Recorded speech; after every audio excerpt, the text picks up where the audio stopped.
शरण में तेरी, ले नंद नंदन का नाम, संताप सभा में तेरी, दुखहरा द्वारिकानाथ शरण में तेरी।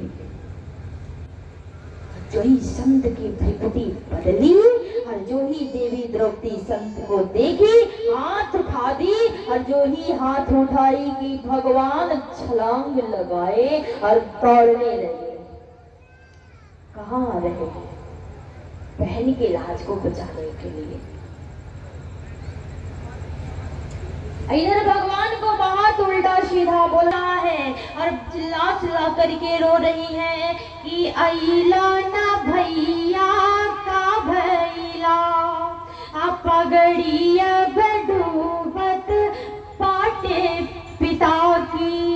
एक बात की प्रमाण दूंगी, अब आप लोग ये नहीं सोचेंगे मंदाकिनी जी महिलाओं का पक्ष ले रही है, नहीं, क्योंकि आपके बेटा के ऊपर एक कुल का भार होता है, केवल आपके परिवार का भार, लेकिन लड़की के ऊपर दो दो कुल का भार होता है, ससुराल का भी और मायके का भी। यदि ससुराल में पैर फिसलता है तो लोग पिता के ऊपर उंगली उठाते हैं, और ससुराल में पैर फिसलता है तो लोग ससुर के ऊपर उंगली उठाते हैं। इसलिए हमारी भारत की बहनी के ऊपर दो दो कुल का भार होता है, और द्रौपदी के ऊपर भी दो कुल का भार है। और बार बार कह रही है कि धीरे धीरे बीती गईले सागर समैया, कन्हैया नाही अइला, करी हम कवना उपैया, भैया नाही अइला। कि धीरे धीरे बीत गईले सागर समैया,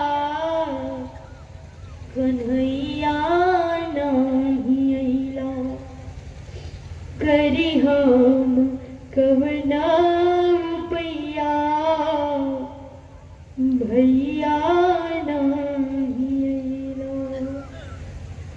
कि पाँच पति मारे जुआ में हरले, भैया नाही अइला, खींचता दुशासन मुदैया,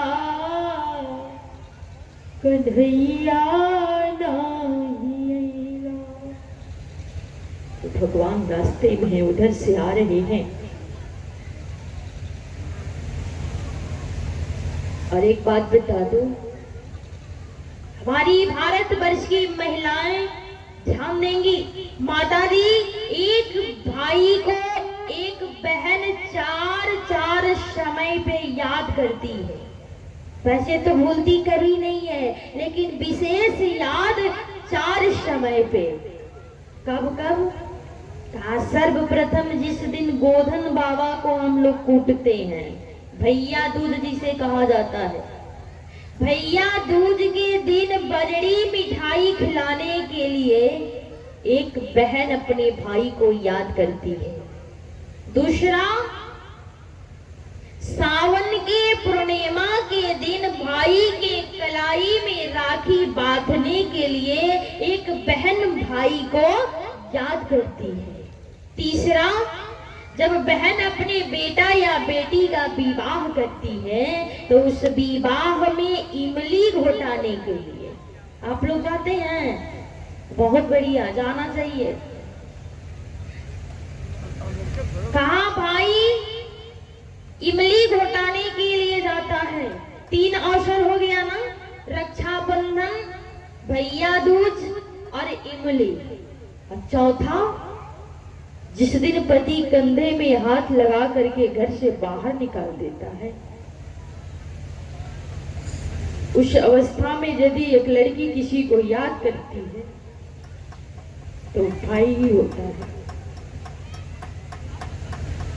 द्रौपदी अपने भैया कन्हैया को इतना मानती, कन्हैया में द्रौपदी की प्राण बसती थी और द्रौपदी में कन्हैया की प्राण बसती थी, क्योंकि रिश्ता कोई भी हो एक तरफ से उसे नहीं निभाया जाता है। देवी द्रौपदी व्याकुल है कि कन्हैया आकर मेरी लाज को बचा लो, नहीं तो मैं नंगी हो जाऊंगी, कि हमारे कन्हैया आकर के खड़े हो गए। जो द्रौपदी रो रही थी, चिल्ला रही थी, गुहार लगा रही थी, आज वही द्रौपदी जब कन्हैया को सामने देखी ना तो बिल्कुल मौन हो गई। ऐसे तो बहुत रोई, बहुत चिल्लाई, क्योंकि जब कन्हैया को देखी तो शांत हो गई। जानते हैं क्यों? क्योंकि जब किसी व्यक्ति को हल्का चोट लगता है, व्यक्ति रोता है, चिल्लाता है, छटपटाता है, लेकिन जब उसी इंसान को भयंकर चोट लग जाए, गंभीर चोट लग जाए, तो शरीर सुन्न पड़ जाता है। आज भगवान कह रहे हैं, जब तक नहीं आया था तो शोर बड़ा पहिले कैलू, उठवा अब मौनी बाबा बनी गईले। क्यों मौनी बाबा बनकर बैठी हो बहन, बोलो क्या करना है?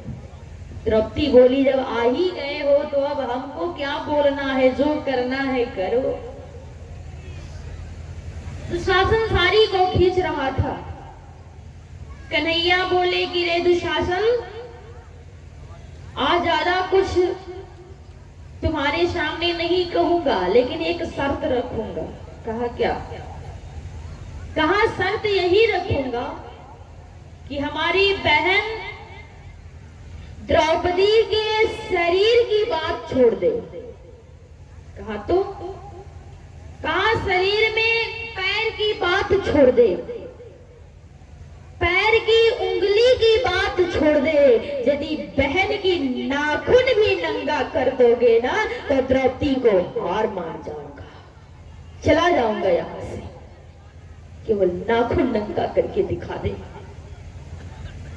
हंसने लगा और दोनों हाथ से साड़ी को खींचने लगा। आज एक भक्त के लिए भगवान वस्त्र का 11वां अवतार वस्त्रा अवतार ले लिए। किसके लिए? बहन के लिए। एक भाई आज वस्त्रों का अवतार ले लिया। रंग बिरंगी साड़ियां भगवान ऊपर से बढ़ा रहे हैं और दुशासन खींच रहा है, खींच रहा है। जबकि द्रौपदी भी चुनौती दे चुकी है कि खींचू दुशासन जोर लगाई के, अटेर हमार जो उसूनी पई है, तो राधे के गोदी में हुई है तबो विश्वास भैया हमें नाही भूलई है। अटेरा सुने ना आवेरा लगे रहिया में भी वो थिर न रही पई है। अनार नदी नद डाक तुरे हिरना बनी के भैया चली आई है। किनार नदी नद डाक तुरे हिरना बनी के भैया चली आई है। सब लोग भावुक हो गए हैं और कथा ही इतनी मार्मिक है। आप तो मेरे मुखारविंद से पहली बार सुने हैं, लेकिन मैं इस कथा को 1000 मंचों से बोली हूँ, लेकिन यदि बार बार भी बोलूँ ना तो हमारे आंखें भर जाती हैं। मैं जब खुद अपने आप को नहीं रोक पाती हूँ तो आप लोगों को क्या बताऊं।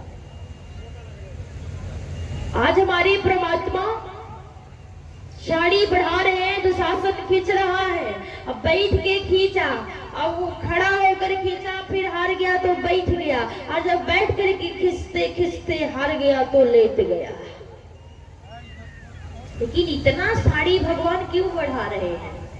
कभी आपने विचार किया इस विषय पे? इसका एक ही कारण है, जानते हैं क्या? कहा संत को दिया हुआ सामान और भगवंत को दिया हुआ सामान किसी न किसी दिन अनंत गुना हो करके आपकी रक्षा करता है। आप कहेंगे कब? कहा शिशुपाल का वध करते समय भगवान कृष्ण की उंगली चक्र सुदर्शन से लग करके कट गई थी। भगवान की उंगली से रक्त निकल रहा था, खून निकल रहा था। अरे भैया इधर देखिए आप, कहा कन्हैया की उंगली से रक्त निकल रहा था। वहां कन्हैया की 16,108 रानियां बैठकर तमाशा देख रही थी।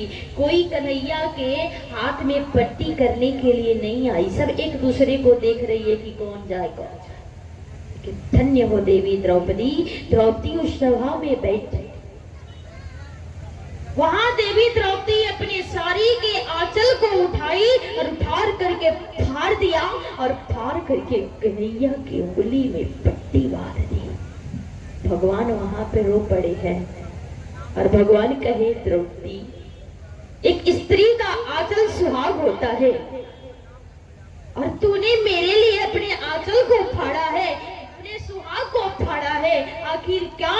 द्रौपदी मुस्कुराते हुए कही कि प्यारे घनश्याम, यदि काम आवे आपको तो निकाल दो नसों को, ये तो रेशम के धागे हैं, ये धागे हैं अभागे जो बढ़े नहीं आगे, अभागती नहीं के जागे जो तेरे अंगूरी में लागे। कहा कन्हैया, इस 5 मीटर के साड़ी में उसी सब धागा का महत्व है जो तुम्हारे उंगली में लग गया है, वही भाग्यशाली है, बाकी के सब अभागे हैं।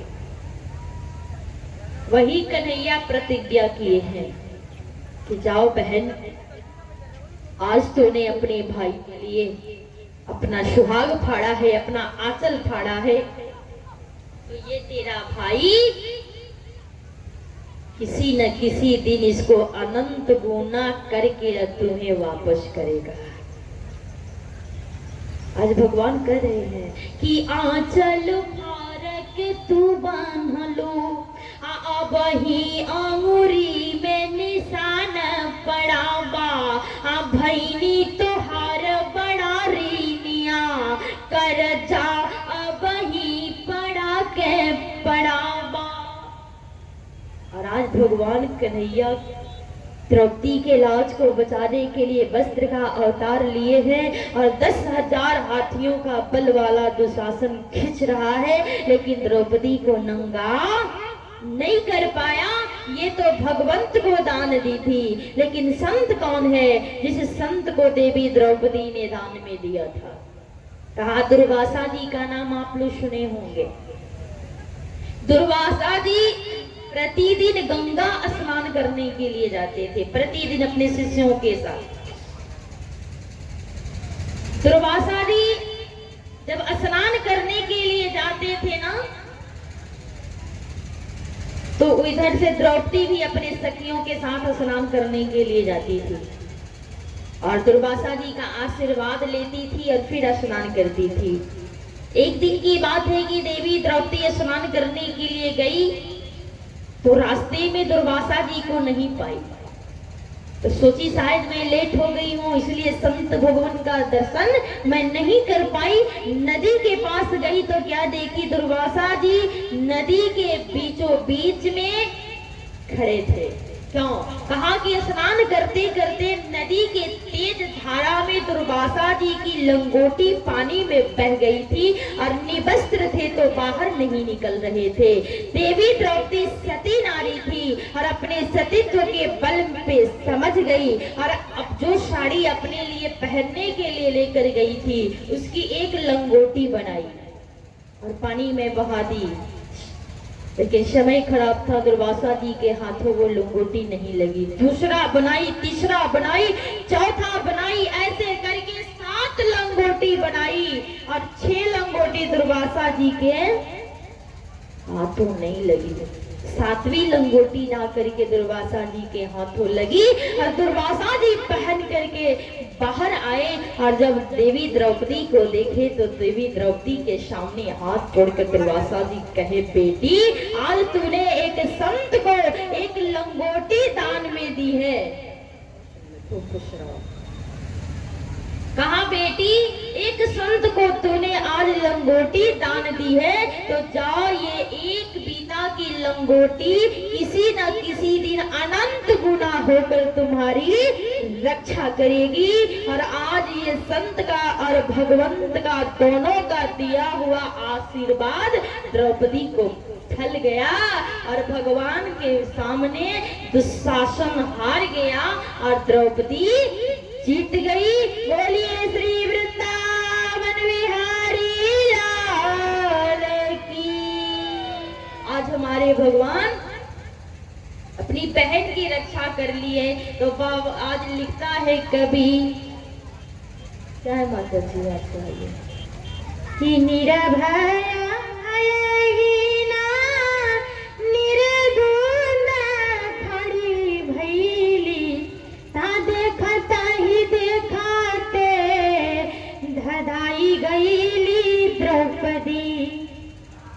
फटही लुगरिया के तरसा तारहाली पर भाई के प्रतापाई तो राई गईली द्रौपदी।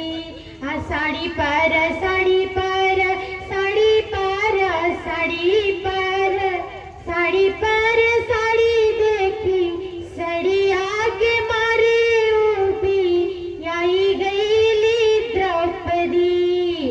भगवान का प्रताप हुआ तो देवी द्रौपदी के सामने साड़ी का गट्ठर लग गया और देवी द्रौपदी की लाज बच गई। जब देवी द्रौपदी की लाज को हमारे कन्हैया बचाए जाए, माता जी जब कन्हैया लाज को बचा लिए ना, तो देवी द्रौपदी प्रतिज्ञा करने जा रही है और इसी प्रसंग को को विराम दूंगी, क्योंकि जो समय हमें मिला है वो समय की सीमा समाप्त होने वाली है। तो विशेष ध्यान दीजिएगा। देवी द्रौपदी सभा में खड़ी हो गई, लाज बच गया है, भाई खड़ा है सामने, सारे के सारे अपने खड़े हैं। द्रौपदी कही कि आज मैं अपने सतीत्व के बल पे सारे कुरुवंशियों को श्राप दे करके जला करके राख कर दूंगी। ये द्रौपदी की वाणी बोल रही है। जब श्राप देने की बात आई, जब द्रौपदी बोली कि राख कर दूंगी सारे कुरुवंशियों को, जय हो। आ जाइए आप लोग तो जी को आ जाए। जय हो। बहुत सुंदर। अच्छा, बहुत बढ़िया, यही ना चाहिए। हम लोग की खुशी इसी में है कि आप लोगों को पसंद आए। और यदि हाँ सही बात है, भीड़ को देख करके ही आदमी समझ जाता है।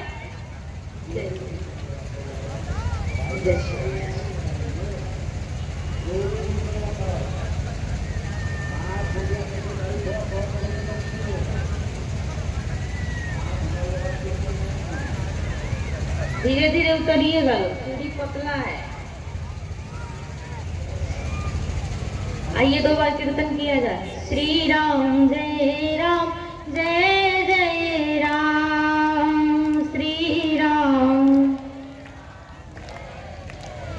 जय जय विघ्न हरण हनुमान।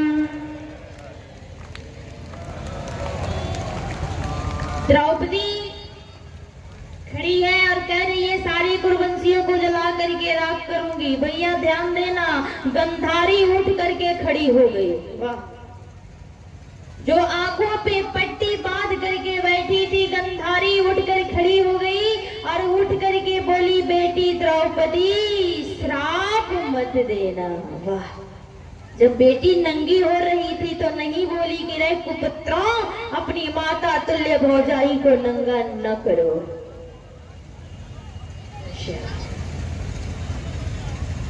एक बार भी नहीं बोली, लेकिन जब बेटी श्राप देने के लिए आ गई तो बोल दी कि नहीं श्राप मत देना। देवी द्रौपदी बोली कि सासू माँ, आप एक सास होने का फर्ज नहीं निभाई, लेकिन मैं एक बहू होने का फर्ज जरूर निभाऊंगी। श्राप देख करके कुरुवंशियों को जलाकर राख नहीं करूंगी, लेकिन एक प्रतिज्ञा जरूर करूंगी, प्रण जरूर करूंगी। ये भी कहेगी कि ये प्रतिज्ञा मैं अपने 5 पतियों के बल पे नहीं करूंगी। किसके बल पे? कहीं की बाड़े खड़ा भैया अब मोरा, एक कन्हैया के बल पे कि बाड़े खड़ा भैया अब मोरा, तकैले बिना प्रण मानब नाही, आके घसी टला गैला न मोरा, तठान गाया सठान बनाही, अलोहू में दुशासन के जबल के सिया हम साना बनाही, तई के सिया तरवा छुई है, तबल जोड़वा हम बांध बनाही। कई हमारे बाल में जाटे पड़ जाएंगे, फिर भी मैं अपने बाल को बांधूंगी नहीं, इसे ऐसे खुला ही छोड़ दूंगी। और सही बात है, जब हमारी कन्हैया जाने लगे ना, तो देवी द्रौपदी अपने बालों को इशारा दिखा करके इशारा की, कन्हैया जा तो रहे हो, लेकिन बहन के खुले हुए बालों का ध्यान रखना। और जब महाभारत का युद्ध प्रारंभ हुआ, और उस युद्ध में जब भीम के हाथों दुशासन का वध हुआ, और भीम दुशासन का वध करके दुशासन के छाती को चीर करके और अपने अंजुली में रक्त यानी खून ले करके आए और दिए पंचाली को। भैया दिए ना, इनको 500 का चेन चाहिए, दे दीजिए, मिल जाएगा, रुकिए। कहा पंचाली उस रक्त को लेकर के अपने बाल को रक्त से भिगोई है, तब जाकर स्नान की और फिर अपने बाल को जूड़ा बनाई है, तब तक बाल खुला ही छोड़ी थी, जब तक महाभारत नहीं हो गया।